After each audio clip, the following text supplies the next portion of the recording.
All right, and we should be set. So welcome everyone. My name is Danielle Matthews. I am a platinum executive with Asea. I have been with this company now for, gosh, over 6 years. And I had the pleasure last year of getting a behind the scenes tour of our production facility and getting to meet Scott Aldred, who has so much insight into how redox is made, how we get all of our redox products shipped across the world. And he's kind of the man, like in The Wizard of Oz, right? He's the man behind the curtain, kind of getting it all done. And I really wanted you all to be able to have access to him and to get some of the insights that I received last year, and that many of you, if you've ever been able to go to Asea and tour the production facility, you've also probably met Scott. So Scott, thank you for coming on this morning and waking up to be with us. I would love if you could just share with everybody, a little bit of your background and what your role is with Asea. Sure. Thanks for having me this morning. Saturday mornings are great for me. That's the morning that I actually have a really long workout. So this works out well for me. It's not like I had to get up early or anything. Perfect. Yeah, I was introduced to Asea about 9 years ago. Been officially with the company just a little over 8 years now. The great thing is it's very conducive to my family life. I've been married 32 years. My wife, Gloria, and we have 4 daughters. 2 of those 4 daughters are married, and we have 2 grandsons.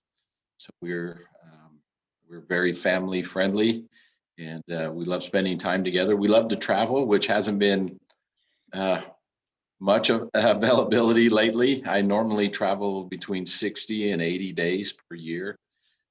But it's been nice to be home for an entire year. This is actually the first time in my 30 plus year career in manufacturing and distribution that I haven't traveled. So oh, wow. COVID is definitely been a challenge for us, but as far as things going at Asea, we've just continued to plow through. So I'm happy to be here this morning. For those of you in the Philippines, magandang umaga. That happens to be one of my 2 other languages I speak. I do speak Tagalog. My wife was born in the Philippines. So I have a lot of good friends there. And my background before Asea, my major in college was international relations and Asian studies. So I do speak a couple of Asian languages, and I've been, like I said before, in manufacturing and distribution for over 30 years. And Asea is the only network marketing company I've ever worked for. So I did convert, I guess you could say, and I'm in this for the long haul. So it's been a great experience. Oh, that's beautiful, Scott. We're so grateful to have you. You're such an asset to the organization, and I didn't know you spoke so many different languages. That's wonderful. Like I said at the beginning before we started, I got to spend about 6 months in the Philippines, and I absolutely loved it. So I'm with you, and I would love to travel back, and can't wait until we're allowed to. So I have one question for you before we dive into things. Honestly, you are the quickest person at responding to emails, and I know you are juggling so many things. How in the world do you do that? I don't know. It's an obsessive compulsive. I generally get between 200 and 400 emails per day. My role at Asea as the COO is I have 4 major departments that I oversee. The one that keeps me very, very busy is associate support. And so there's a lot of emails that go back and forth through that department. Global logistics and distribution, that's also one of my departments. So that's especially time consuming. We have 23 points of global distribution and 7 will call centers throughout the world. So that in and of itself is a full-time job. Okay. And then what we'll specifically talk about today is my role at the Redox Center, overseeing all production, which is department number 3, and then development. And the development department falls under our quality assurance. And so we'll probably hit on a couple of those things. But I'm just really good at time management, and especially if you work between 12 and 15 hours every day, you have some time. But it's just one of the things that I've learned over time is get back to people. And I will never go more than 24 hours without getting back to somebody. So yeah, you're lucky. If you hit me via email, that's probably the best way, because you can answer emails when you're in a Zoom meeting. So no one can see. So sometimes you turn off your screen and you work a little bit during the meeting. But we've become very versed in Zoom meetings, even within the corporate office. I'm joining you this morning from my office at corporate, and we oftentimes will have Zoom meetings when we're all in the building. And a lot of that's with COVID restrictions. But we do work every day. If we're in a meeting live together, we do wear a mask. And I'm happy to say after a year, we've not had a single COVID transmission, either at the Redox Center or at the corporate office.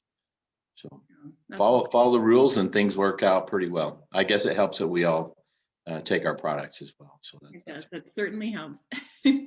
So let's dive into it, Scott. I think the first question, the number one thing on everybody's mind is, okay, so you run this production facility. How is Asea made?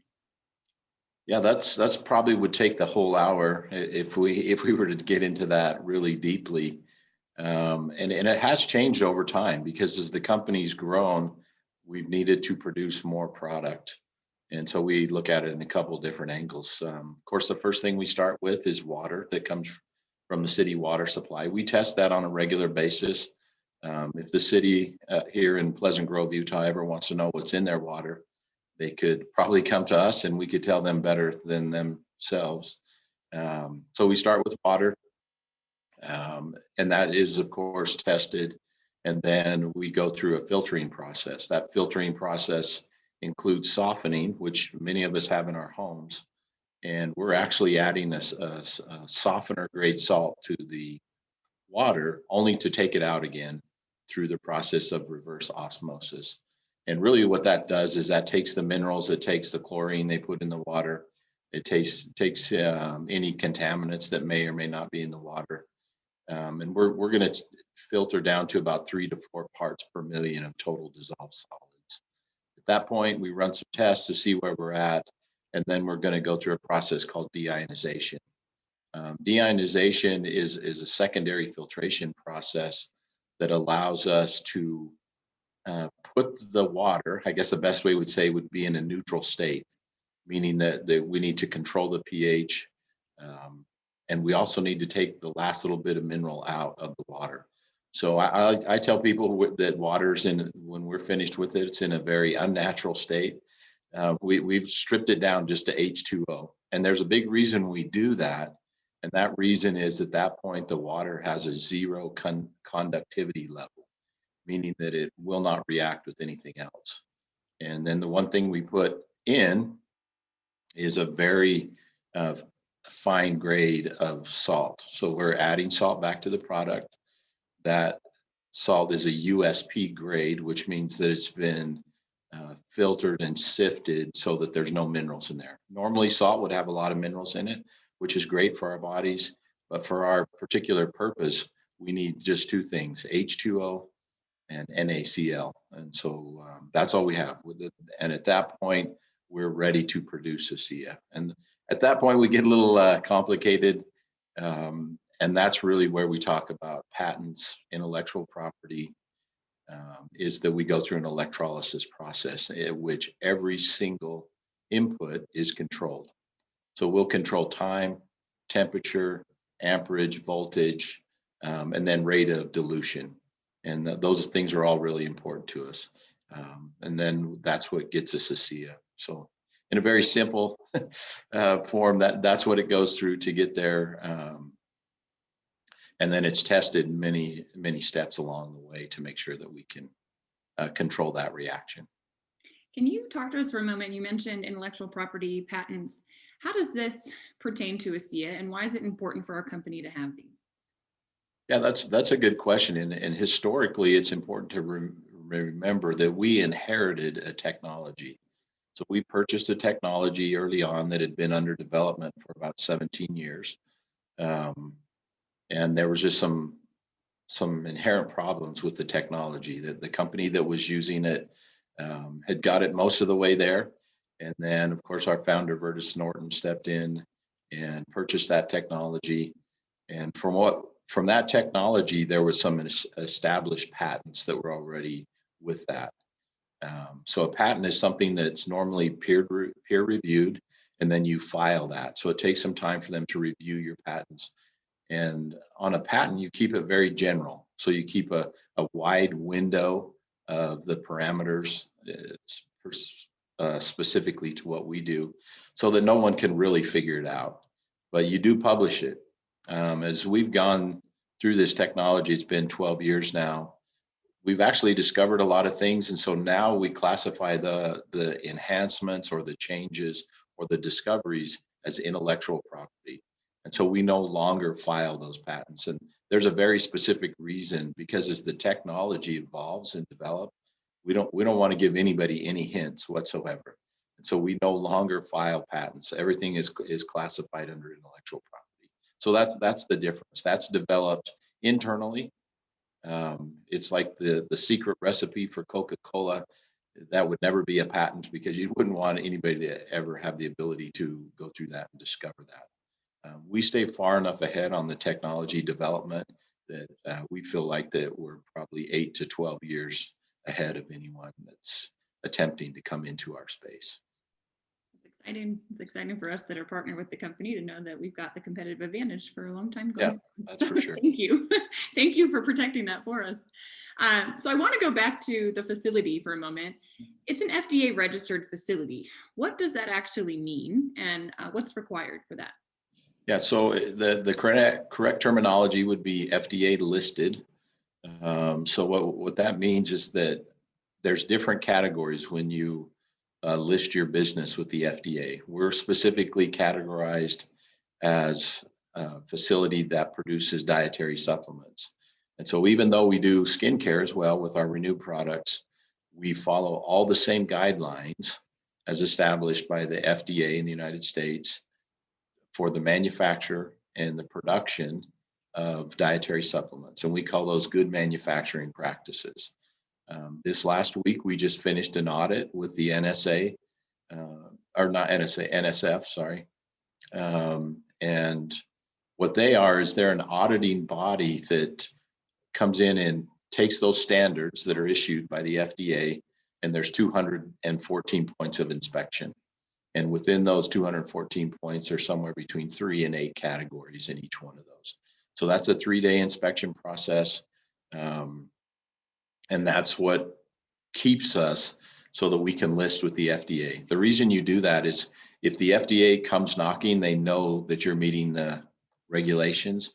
And we've only had one FDA level inspection by the FDA themselves. And that was our initial inspection.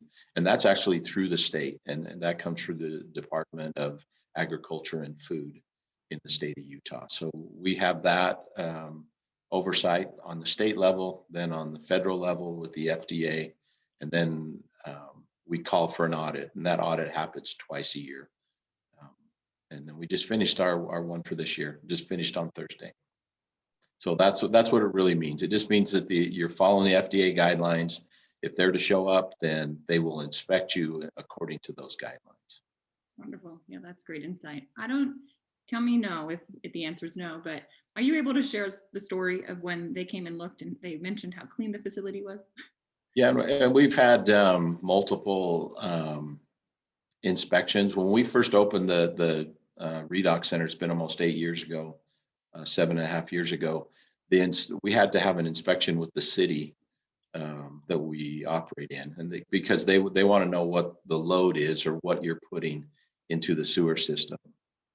And obviously, what we put in there is just the water through the filtration system and any trace amounts of Asea Redox, because we actually use that in our process.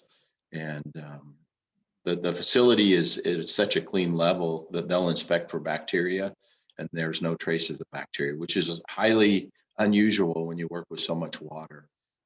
We've actually had inspections where they've asked us if we could teach people how to be ready for FDA level inspections. And so a lot of times they'll come in and if you were just to see different sections of the building, it would look like nothing goes on there. It just looks like it's been cleaned and then isolated. But then once you step in the production area and there's a lot of activity and we have trucks coming in and out and materials coming in and out, you realize that it's a fully operational facility. But the level of cleanliness is amazing. And that was the first comment we just had on our last audit as well, is they had never seen a facility with that much production to that level of cleanliness. No, I think that speaks volumes about a lot of things. Yeah. So thank you for sharing that story. Let's talk about this. What are some of the things that you should and shouldn't do with Asea to prevent the degradation of the redox molecules? Because I know you guys test that to see, hey, is this okay? Is that okay? Can you speak to that for a bit?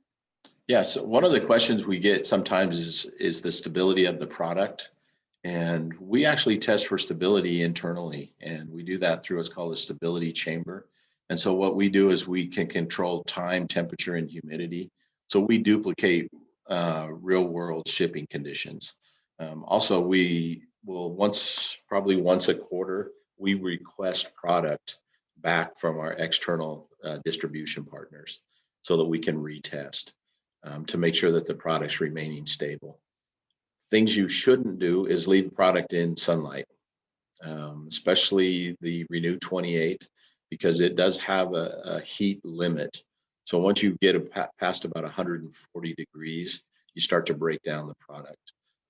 That's fine for a week or two, like it would be duplicated in a very hot shipping region or something like that. But you wouldn't want to put it on the inside of your vehicle if you were in Arizona in the summertime and do something like that. It's a cosmetic treated as such. It's be the same thing with Asea Redox. You wouldn't want to store it on your window seal where sunlight would come into there. But as far as temperature with Asea Redox, it's a very stable product. And so it can be frozen. It can be, actually subjected to higher temperatures than Renew 28. And it stays very stable. Some people like the taste of Asea Redox when it's in the refrigerator, and that's fine. Once you open it, you'd want to consume the entire bottle within 30 days. And of course, put the cap back on. People ask me, should I put the cap back on? Yes, because you don't want something else to possibly get in with the bottle. But it is actually in a very stable state once we finish with it and ship it out. So no sunlight, no direct high heat would be the top two. Nice. That's super insightful. So have there ever been any bad batches of Asea? Yeah, there actually have been. One in particular was when we had a power outage. So during processing, of course, we're using electricity and the power went out. And so we can't start over when something like that happens. And so that batch was just, taken offline and disposed of. We've actually addressed that we have backup power supplies specifically for the processing of Asea. So if the power was to shut off, we would still have power to run our equipment. So that's not something we have to address. I'm trying to think of anything else. Yeah, that would be about it on that one. Okay. Now let's talk about, you mentioned the Renew 28 and our Redox gel. How long did it take you guys to be able to create that? That was a pretty fast timeline actually for the Asea Redox gel, the Renew 28. It actually kind of started, we had done some development at our lab at the Redox Center. And then we had a meeting in Bertus's home where we were able to make up a very small batch and kind of get his input on that. And that was in January. And then we released the product in May. So it was a very fast timeline. The version that we came up with was actually the 41st version of the testing of the product. And then over time, we've made little enhancements. Some of you might know the viscosity's changed a little bit. We've increased that to increase the stability of the product. And then over time, we've actually increased the level of redox about 20% in that product.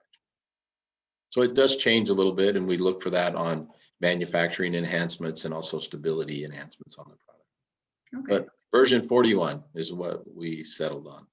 Nice.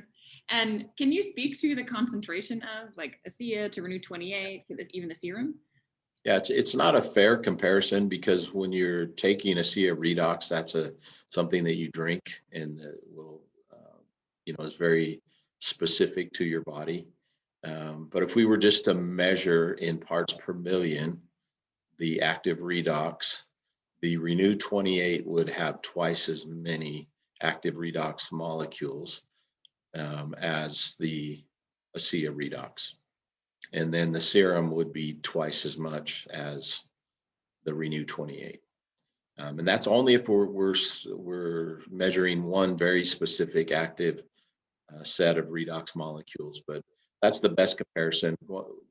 They're specially formulated, one to take orally, the other one, of course, the other two for your skin. So it's not a great comparison. It's kind of like comparing a steak to a piece of fish. Yeah, they both have protein, but they're very different. Yeah, that's fair. People ask that question all the time though, so that's perfect perspective. Yeah, and I guess the aside to that is, don't eat Renew 28. It's not made to be eaten.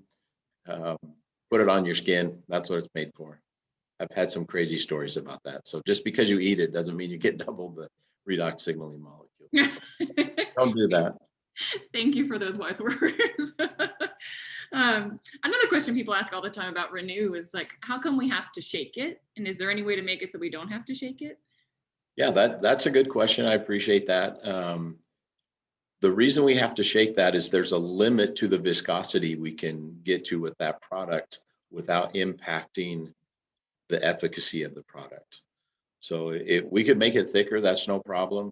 But what we'd be doing is we'd be impacting the redox signaling of that product. And so what we need people to do is to shake it before you use it. Because the serum is a little bit different, we don't have that issue as far as the formulation of that. So you don't have to shake the serum.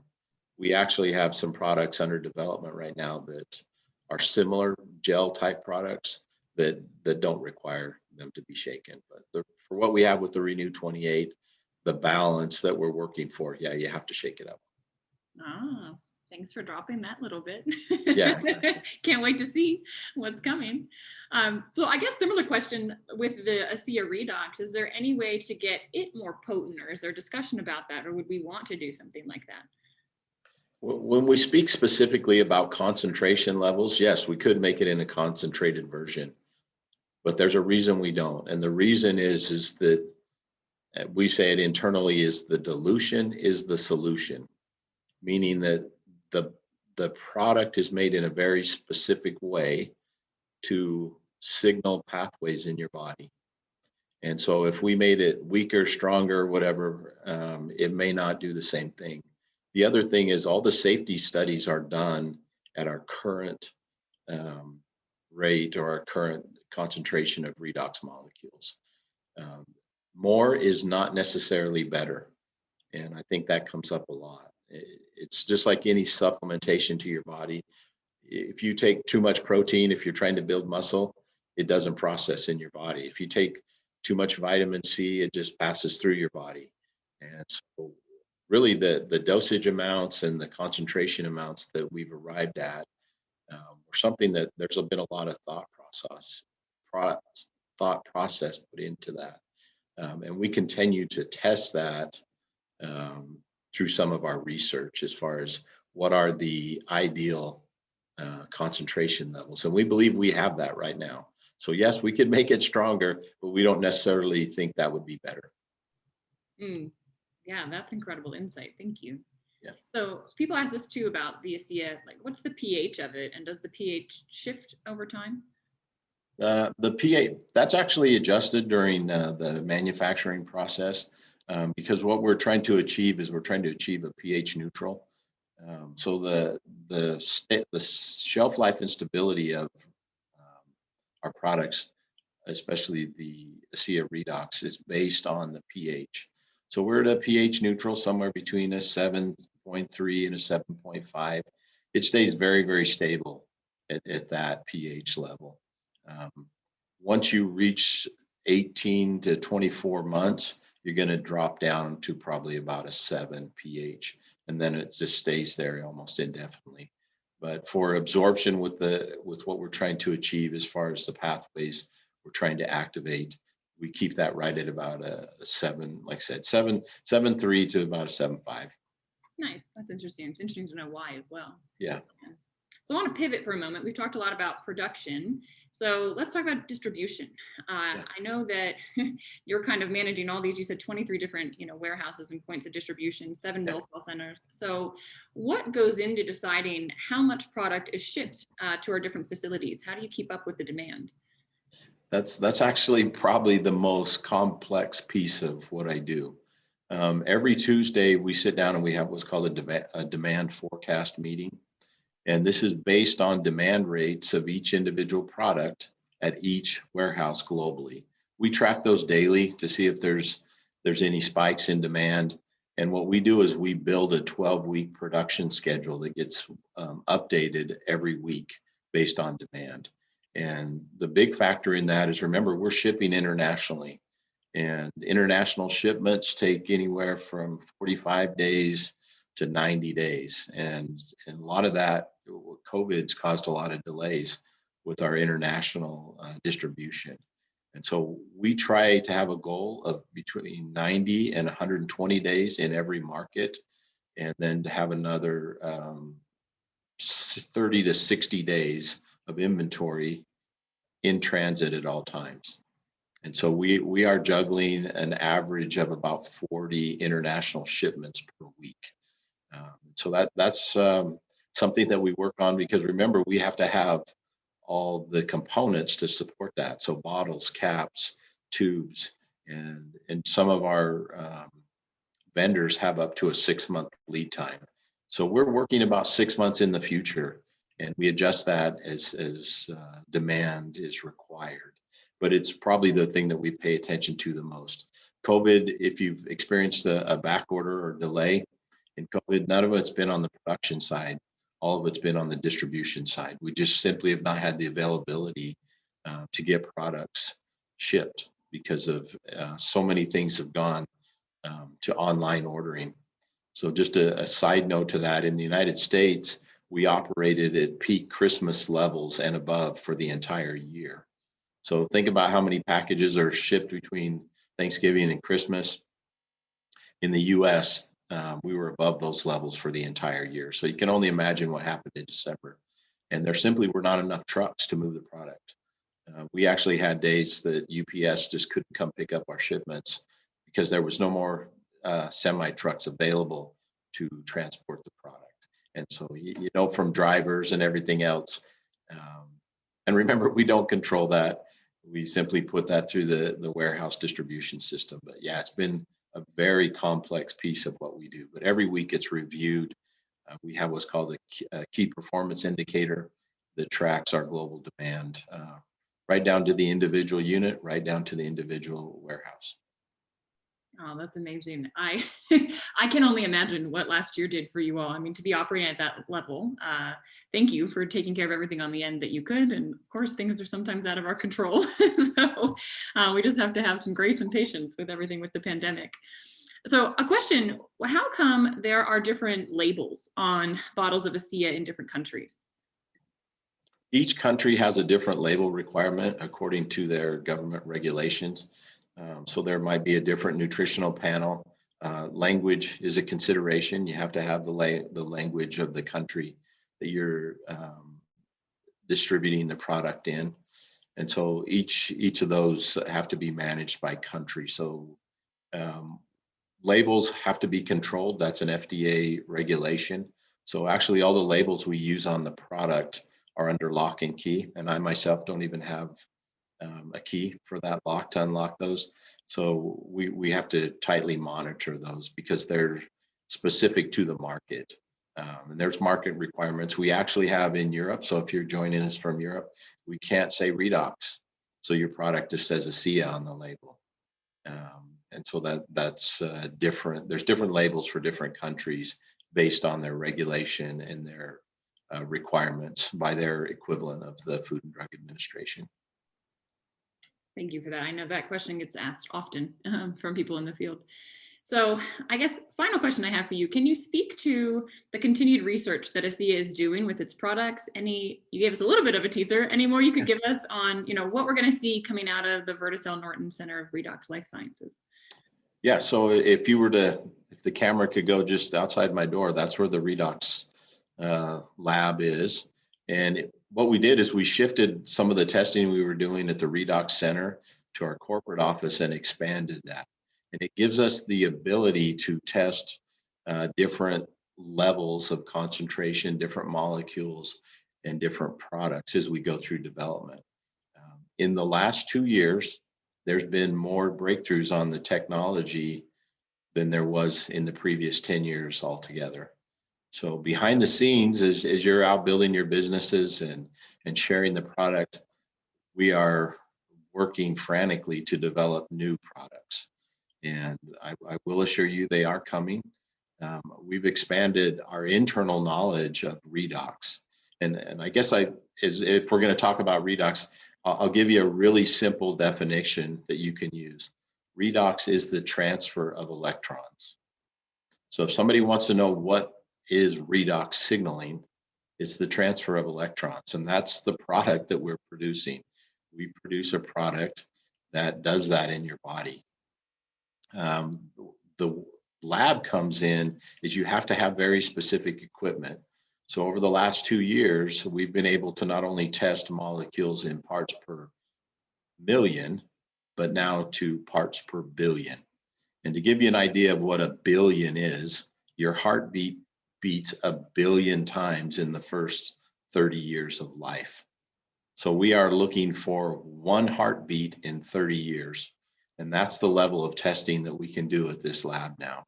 And by doing that, it allows us to understand the mechanism or the mode of action. And that's a big upgrade for what we've done historically. So new testing equipment, people that are a lot smarter than myself using that equipment, and that have background in genetics and chemistry and biology. And that's the charter of that lab. And so we do use it every single day for our internal testing, but it allows us as we're developing new products to look to the future. And they are coming. I mean, that's not a secret. We're well on our way for developing that. Part of that is also developing new technologies within the redox space to keep us true and on our message that we've been signaling to everyone for the last 12 years of redox signaling. So that's how the lab comes into play. That's so exciting. I can't wait to see. You've got me really excited. I know we're kind of at the bottom of the hour. There were a couple questions in the chat. If you could take maybe 1 minute and I could kind of rapidly ask you these, I think many people would have this question. So one is, what kind of salt is used? So the salt is a USP grade. USP stands for United States Pharmacopoeia. That just means the level of testing. That salt has to be void of any other minerals. So that comes with what's called a certificate of analysis. And then we do our internal testing on the salt to make sure there's no other trace minerals. Normal salt that you would buy in the store or Himalayan salt or something like that, it's great, but it has a lot of minerals in it that for our specific purpose we can't use. Sure. So that's a specific grade of salt that we use. Okay, and the expiration date on the product, because you talked about, 18 months out, 24 months out, where the pH is. Can you drink Asea when it's past its expiration? Yeah, it wouldn't be harmful. It just doesn't have the same level of molecules. So 2 things that we test product stability, but we also test efficacy. So at 18 months, the product has to still have 80% of its original value of redox signaling molecules. And that's how we come up with that. If you've been with Asea a long time, the original expiration on Asea Redox was 12 months, and then it was 15 months, and then it was 18 months. That's come from enhancements on the manufacturing side so that we can keep the product more stable longer. And so that's things that we don't, that doesn't get published that often, or we don't stand up on stage at convention and talk about those things. But those are the things that are leading to breakthroughs in the technology. So yeah, it's still safe to drink. There wouldn't be any bacteria in the product, but it just wouldn't be as strong.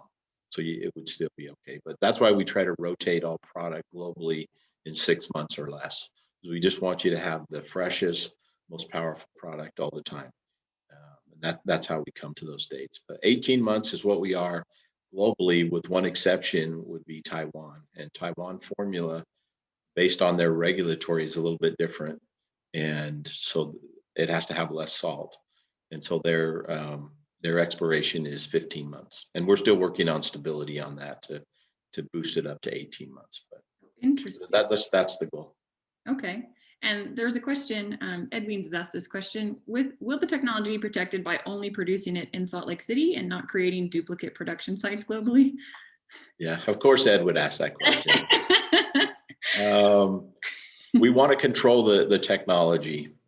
And so we do have an internal plan to, as the company grows, to produce in other areas. But what we've discovered is we don't have to unveil the technology to do that. We could actually send a concentrated version that could be diluted and bottled to other parts of the globe if we needed to do that. We don't necessarily have to set up the technology piece. We would just send a concentrated version of 50 gallons of Asea, and it would be diluted to 4,000 gallons and then filled that way. So we will always control the technology. We do have a contingency plan in place to have an off-site emergency production facility if there was a catastrophic failure here in Utah. But we do understand the technology a lot better than we used to. Mhm. And it's not uncommon. We actually kind of got that from the model of Red Bull. So if you're familiar with the Red Bull energy drink, they only produce it in one place, and then they send the concentrated version out, and then it's diluted and bottled in different places. So that way they never have to let the formula out. Oh, We so would do smart. Yeah. Yeah. Ed, thank you for that question. Our final question, and then I'll let you get back to your day, Scott, is the empty bottles. A lot of people say, what can I do with these empty bottles? Is there a recycling program? Like, what do you suggest with these? Because each month, there's 4. Yeah, some people have asked, can we ship those back to you? And I say no, because it would be more expensive for you to ship them back. The great thing about the bottle is it's reusable. It's a very durable plastic, so you can reuse it at home. But you can recycle it 100%, both the bottle and the cap. So put it in your recycling bin and they can be recycled. The one thing you'd want to do is cut the label off. Because of the ink that's used to print on the label, that causes the label not to be able to be recycled. The material that we use for the label can be recycled. But once we print on it, that ink can't be recycled. So cut the label off, put it in your recycle bin, both the cap and the bottle, and they can be recycled. Same thing with the tubes as well. You just want to cut the end off, rinse them out, and they can also be 100% recycled. And we try to, there's two reasons why we have to use that amount of plastic. Some people ask us like, well, could you use a more earth-friendly material? One thing is we need something that doesn't react with the product. And so our blend of plastic that we use is very specific to that. And so we always go with the most environmentally friendly packaging we can. So yes, 100% recyclable. Please don't send them back to me, because you're actually using more fuel sending those back and polluting the environment more than just simply recycling those bottles and tubes. Thank you. Yeah, and I know they have like the perforated, you can just, the label rips off really easily because it's perforated. So I know you thought through that. So thank you so much, Scott. This was so insightful. I'm so excited. We had so many people join us this morning, and I can't wait for this to reach everyone. Appreciate you giving us your Saturday morning, and you're such an asset to this organization. Thank you for all the work you do and what you keep in mind there, running everything so that life is easier for us out here and we can all continue, drinking our Asea and using our gel. So thank you, Scott. All right. Thanks for reaching out. Have a great Saturday, everyone. Yeah. All right. Bye, Scott. Thanks. Bye.